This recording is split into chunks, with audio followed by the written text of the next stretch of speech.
Thinking about buying land in Montana? You're going to want to watch this video all the way through. Depending on what you're looking for, where you're looking to be, and what you plan to use it for, you may want to reconsider. Or perhaps I'll be able to give you some guidance on what to look for and what kinds of costs are associated with buying land that you may not yet be aware of. I want to be sure you have a realistic idea of what it will cost. So don't buy land in Montana until you've watched this video and fully understand what to look for and how to make the right choice. I'm going to break down all of those things that you need to be aware of so that you know what to look for, where to look, and what those hidden costs really are. We're also going to take a look at some specific properties and opportunities around Bozeman and the Gallatin Valley and beyond all over Southwest Montana. From lots in neighborhoods to build on to off-grid options and development opportunities. One of which is this absolutely beautiful preservation project that's right up next to the Bridger Mountains here and is currently available off-market.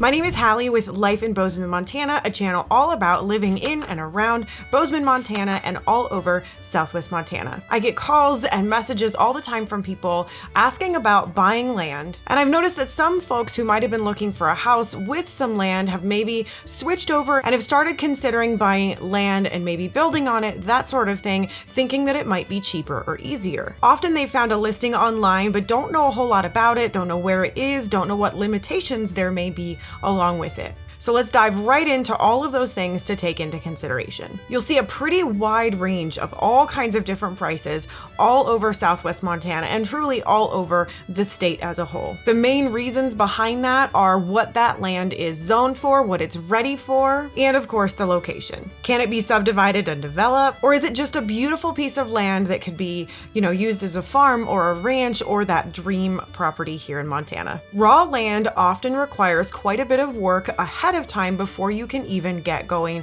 on building or doing anything with the land. There's lots of paperwork and a lot of different things to figure out. And on the flip side of that, with a subdivision that's already got the zoning in place and everything is already ready to go, even if it's a larger plot of land, it's a much simpler process. All of that said, the first thing to consider is the location. Predictable? Yes, but so important. There are plenty of larger plots of land and properties, about 40 miles to Bozeman, but how much of that is dirt roads, and how long is it really going to take to get back to town? And is there water, power, or any of the other services you might need already in place? You may get more for your money being further out and away from Bozeman, but you might want to consider what that commute would look like or what types of roads you're going to be contending with year-round. In fact, there are quite a few different properties or plots of land all around Southwest Montana here that are fully off-grid and without a whole lot of movement towards any kind of connection to the power grid either. That could still be years away. And some of those are even in full developments.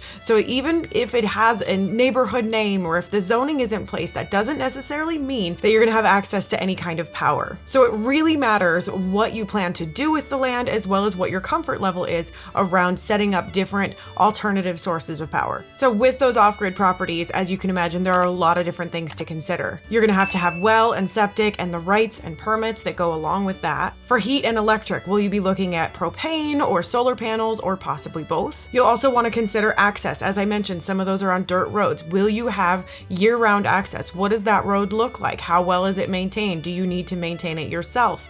What does that look like all year round, even in our snowier seasons? And of course, what sorts of financing options will allow that type of purchase? And it's absolutely nothing against off-grid properties. It's a lifestyle and some people out here absolutely love it. Having that kind of space and freedom, but often purchasing a lot or acreage comes with a lot more work than people realize with all of these factors coming into play. Now, as far as an investment, land can be a wonderful opportunity. Some people get in touch with us looking to buy land and then simply hold it, which with the right plot of land can be a great opportunity to see some appreciation. Depending on the location and size and certain other factors, we've seen land appreciate year over year from 13 to 22%. But if you're looking to buy and build and maybe you're not quite ready yet or you don't have a solid plan, that may not be the best idea. You don't want to fall into the trap of buying a piece of land in Montana just to, have that piece of land in Montana and then realize down the road what you can or can't do with it. Don't buy the land just because you can without learning everything you possibly can about it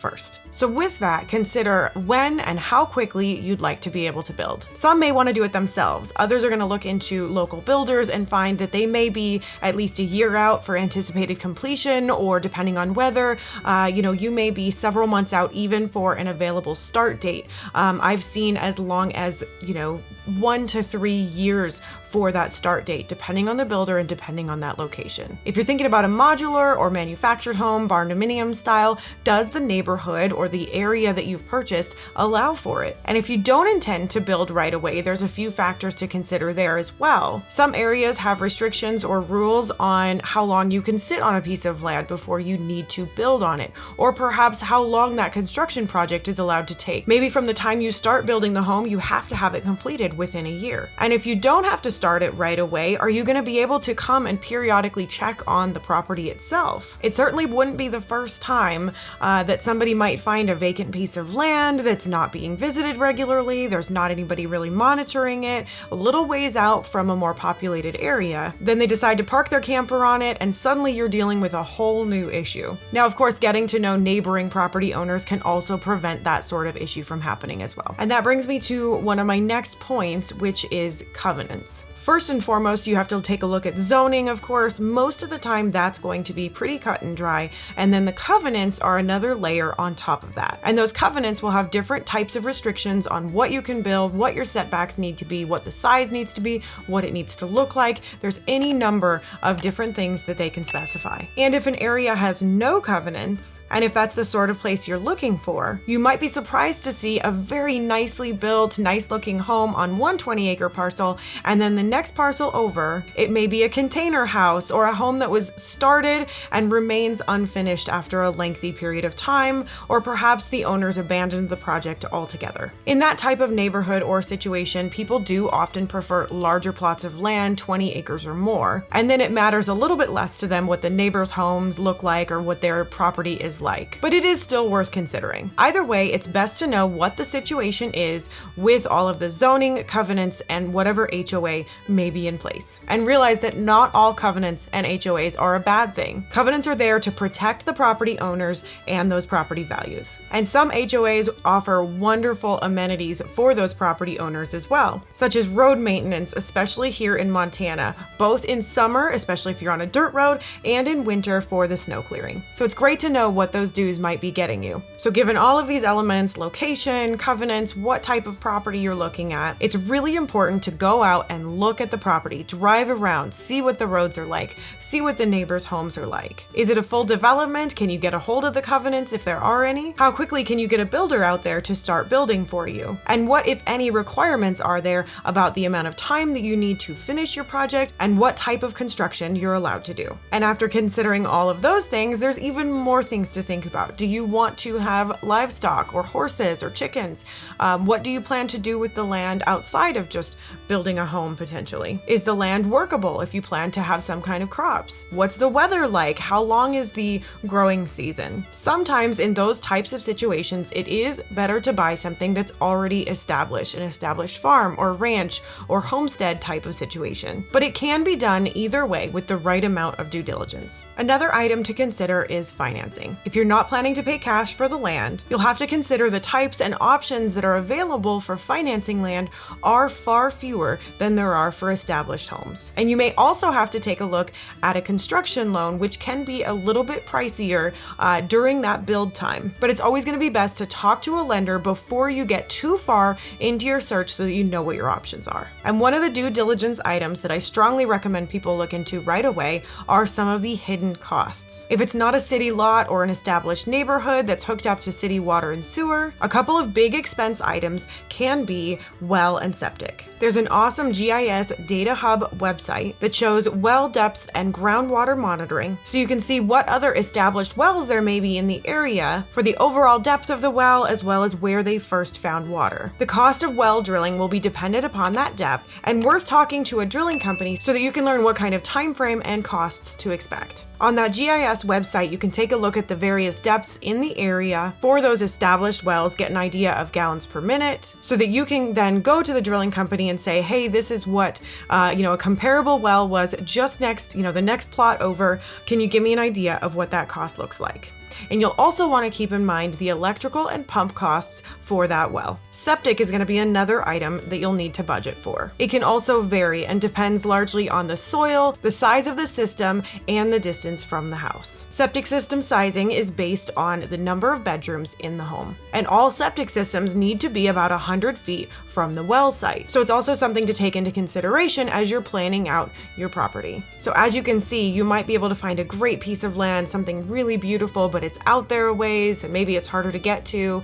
Maybe you spend about $100,000 or even $200,000 on it, and then you've got to get those well and septic systems in. And what seemed like a really great price on this piece of land could end up costing you anywhere from $10,000 to $50,000 more to get those systems all set up. And again, it's important to remember those covenants come into play as well. Sometimes there are very specific rules for the type of building, the size, the colors, and the overall look of the home. So those factors can add more hidden costs due to specific materials and labor. And don't forget to take into account those monthly or quarterly or yearly HOA fees if they apply in that area. And again, if you're looking at something more remote or off-grid, you're gonna wanna keep in mind the costs or the potential hidden costs that come along with needing to get solar or propane or both or any other of those alternative power and heat sources. Sometimes running electricity to the home is available in the area, but it's going to cost you because you'll have to run it across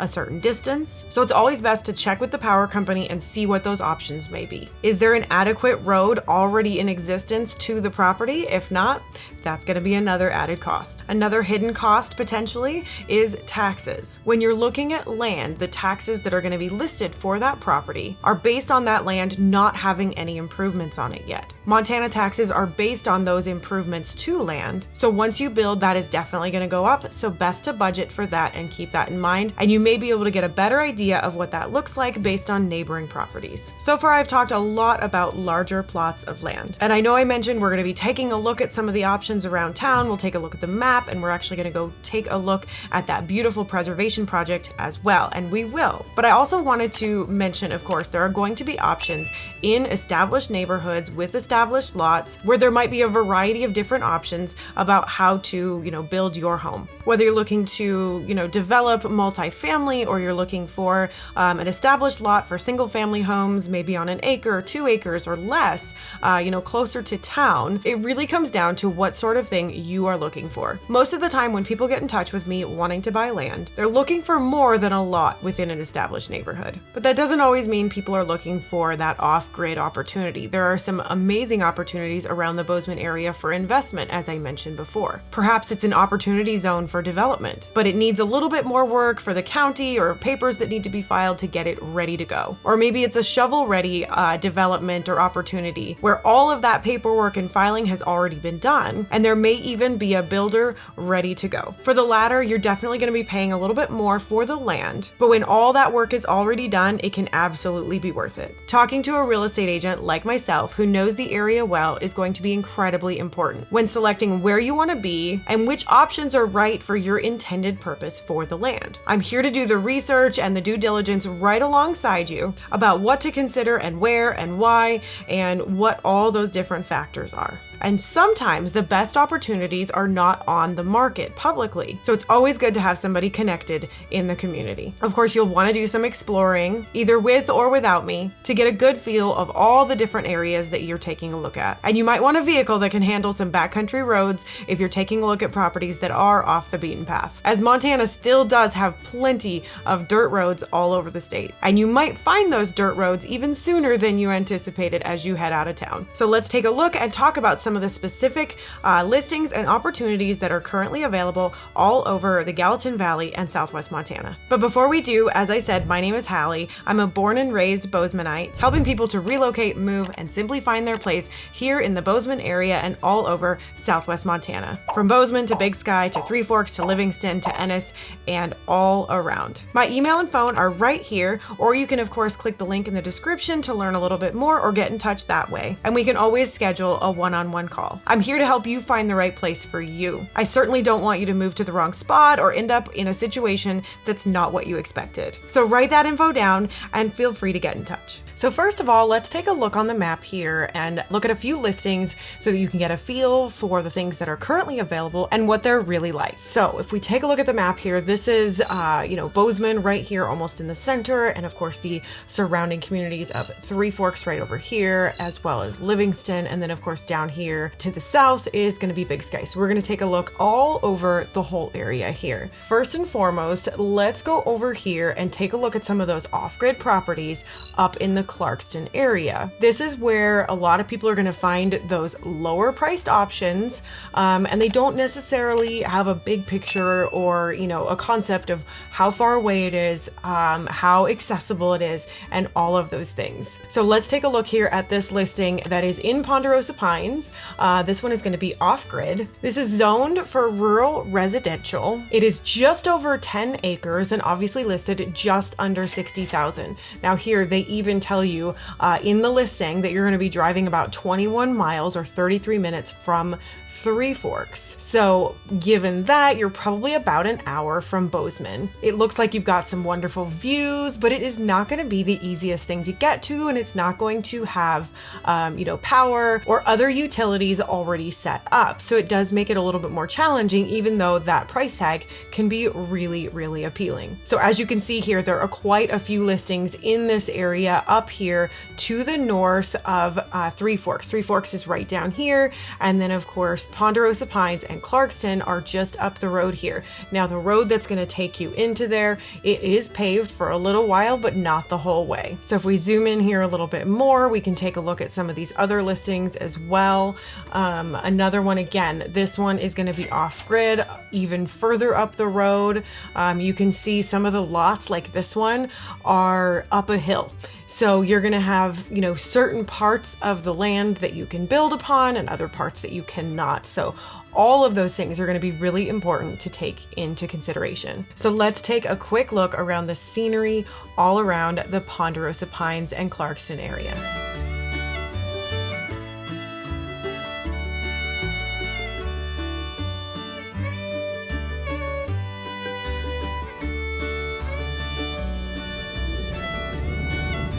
Now, in Three Forks as well, there are all these other lovely developments that have happened to the north.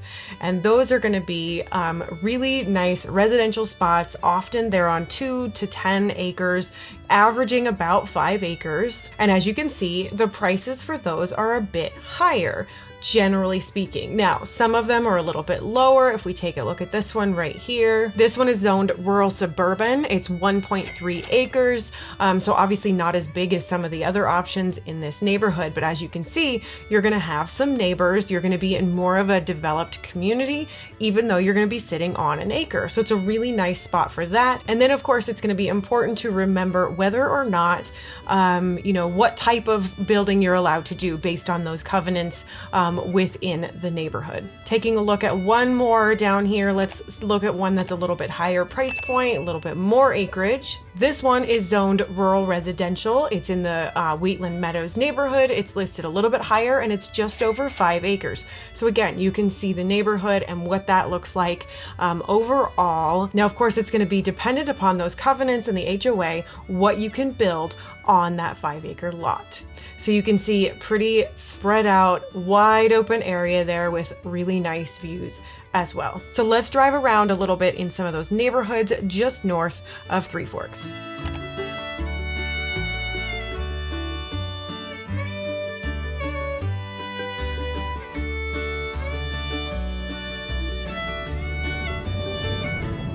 So let's move down the highway a little bit further, closer to Bozeman, but not quite there just yet, into the Manhattan area. And then just north of Manhattan, there are some beautiful properties and beautiful lots in the Gallatin River Ranch area here. As you can see, some of the properties towards the front are a little bit higher price point, generally speaking, and some of those towards the back tend to be a little bit lower price. So let's just take a look at one of those here. Let's see, one that's gonna look like it has some really nice views is right here. So this lot is zoned residential suburban again. This one is just over 20 acres. And as you can see, dirt roads, beautiful sloping hills back here, and spectacular views, especially on the front end of Gallatin River Ranch. Now, depending on where else you are in the ranch in this neighborhood, because this is a full development, the views are going to be variable. You might be in a little gulch, you might be up on a hill, you might be looking different directions, but it's absolutely beautiful all the way around. And there's a great aerial shot of the lot that we are taking a look at right now. So there's some really beautiful homes up in this area, and we'll take a look at one more here right on the front end, right off of the river here. So of course this one's going to be a higher price point, sitting there at $650,000. You're going to be closer to Manhattan, closer to everything, because it can take, up to 20 or 30 minutes to get back towards the back of the ranch there. This one is just under 20 acres, and sits there on a hill as well. You can kind of see, of course, there's going to be a nice spot for building, but a lot of the acreage is just so that you have that space. You're not going to have close neighbors, and you've got a great view of the river. There you go. You can kind of see the hill or the shelf there right above the river and looking out into the valley. So let's go drive around Gallatin River Ranch a little bit.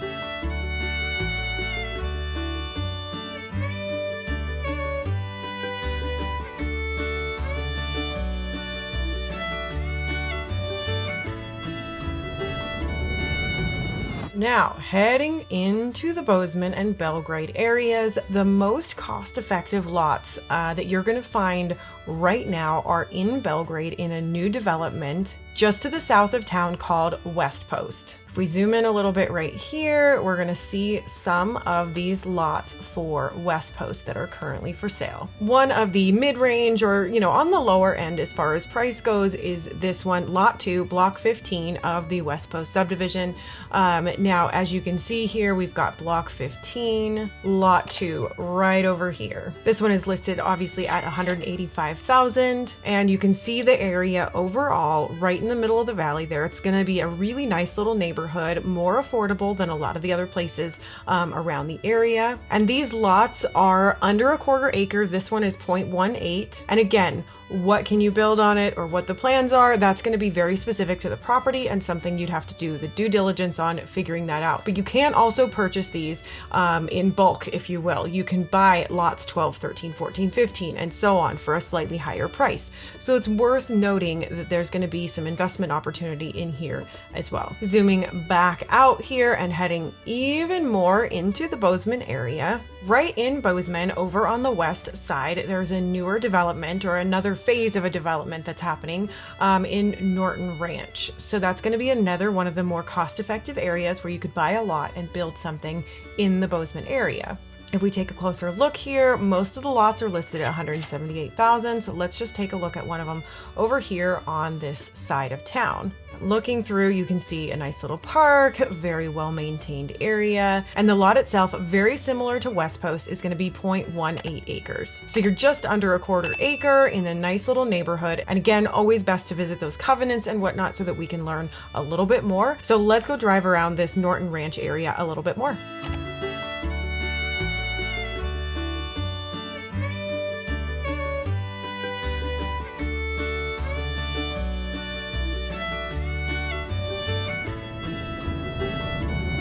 If we zoom out a little bit more, if you're looking for something a little bit larger, a little bit nicer area, something, you're looking to spend a little bit more and have a little bit more space, there are some beautiful spots to the north of town. There are two different neighborhoods worth taking a quick peek at here. One of them is called Spring Hill Reserve, and you can see these are, significantly higher price point. You're going to be up a little bit into the hills, so you're going to have wonderful views all over the valley here. This one listed at $725 is 2.2 acres, and this is zoned R1, which is residential single household. So you can see what the overall neighborhood looks like here. So let's do a quick drive through this neighborhood.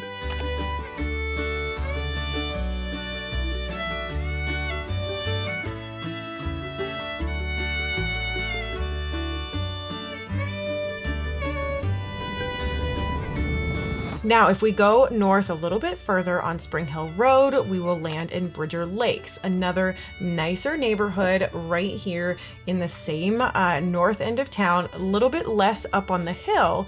So you've got, not quite that same elevated view, but still a very nice neighborhood, a little bit more luxury than those in town as well. This lot in particular is just over 1 acre, listed at $625. So let's drive around Bridger Lake a bit.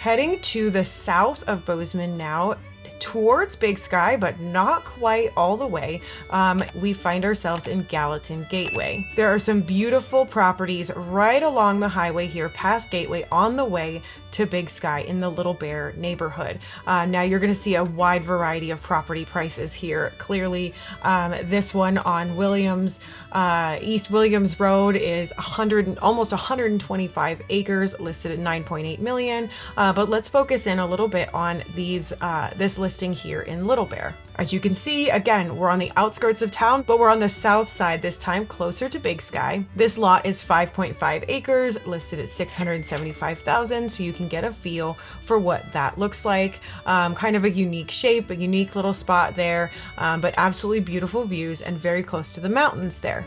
And here in Gallatin Gateway, the lots are going to range from, as you could see, about $195,000 to over $650,000, but they're all around 20 acres, and most of them, like I said, have beautiful views. And it is an existing ranch, so there is an equestrian center right there that you'd be able to take advantage of if you wanted to in that area as well.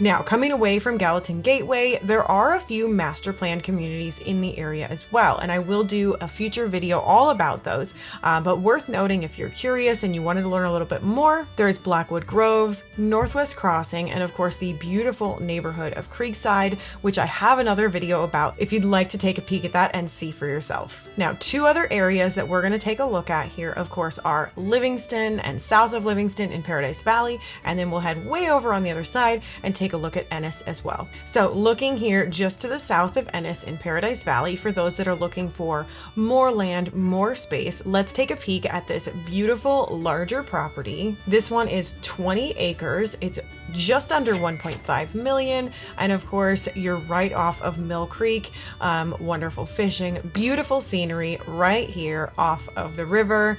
Absolutely stunning there. Now, if we head over to the Ennis area, towards Ennis Lake, we're going across, two different mountain ranges here essentially, and looking into the Ennis and Cameron area. There's some beautiful spots down here by Cliff and Wade Lake, as well as all along the river here.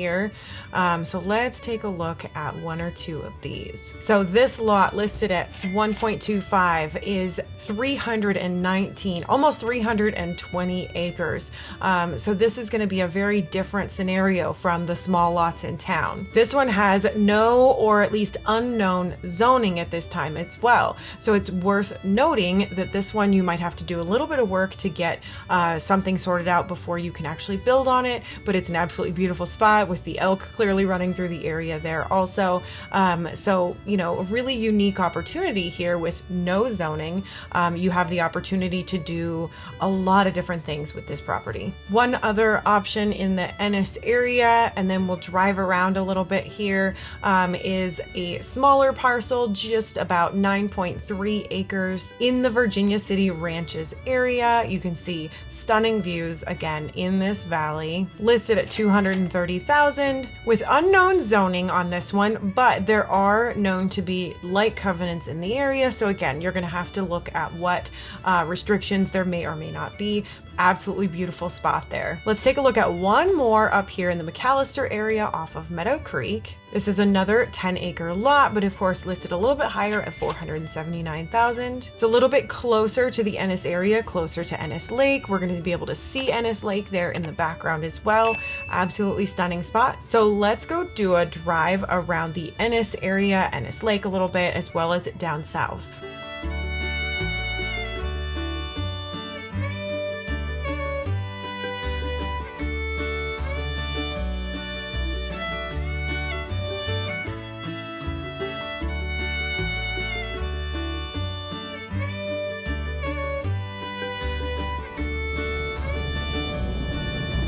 One last spot just to give you the big picture on all of these different places and opportunities. We're going to take a look here in the Big Sky Mountain area.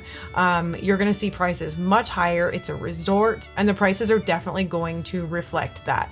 You're also going to see a lot of specifications on some of these lots about what you're allowed to build, minimum sizes, and things like that. So let's just pick one here and take a quick look. This lot is 20 acres, so it's still quite sizable, listed at $2.45 million, just outside or just above the Meadow Village and town center of Big Sky. Rugged terrain, you're gonna have to take a look into, what options there are, what type of property, and what services are available, of course, but it's an absolutely beautiful spot, and you can see the ski area just behind it there.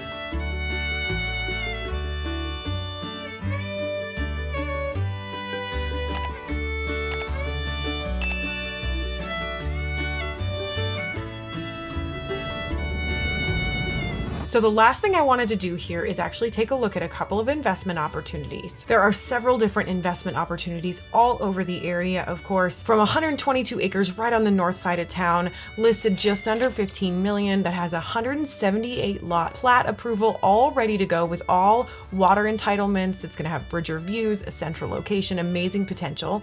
On the west side of town, there's 7 acres that are ready to be developed at $1.2 million. So there's a wide variety of different things that you might be able to find. But the last property we're going to take a look at is actually available off market. It's not on the MLS, so you're not going to find it in any of the big search websites, but it's called Montana Vista Laura, and it's over on the north side of town, just past the Riverside Country Club.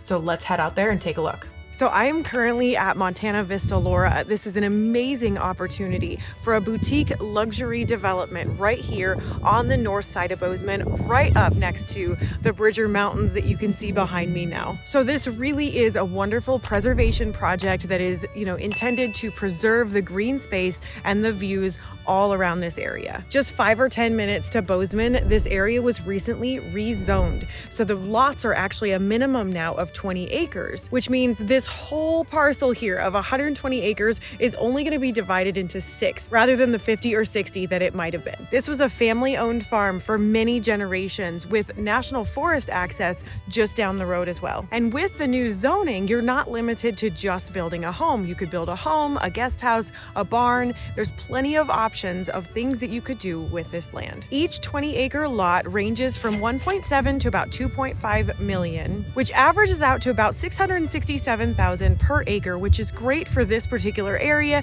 the views, and the types of properties that are going to be built. Now, of course, all of the lots could be purchased as one if somebody was interested in that sort of a project, whether it's to, build out each lot or save the space, maybe sit on it for some appreciation as well. And there's a builder lined up ready to go with plans for about 3,200 to 5,000 square foot homes. And the views around this whole area up here on the north side of Bozeman, tucked by the Bridgers out into the valley, are absolutely stunning. So this is considered a shovel-ready project and would be a phenomenal option for the right buyer. And with that, of course, I've got plenty of other videos covering different areas and communities and towns all over Southwest Montana. So if you're curious, be sure to check those out. And feel free to get in touch. I'd be honored to help you find your place here. And if you haven't yet subscribed, I've got a new video every single week. So if you want the best videos all about living in Bozeman, Belgrade, Big Sky, and all over Southwest Montana here, subscribe. Now, if you want to watch more right now, this is a playlist loaded with all of the best vlog tours all over Southwest Montana. There's an updated Bozeman vlog tour, a full tour of the Creekside neighborhood, as well as Livingston, Big Sky, Three Forks, and of course Manhattan. It's in there too.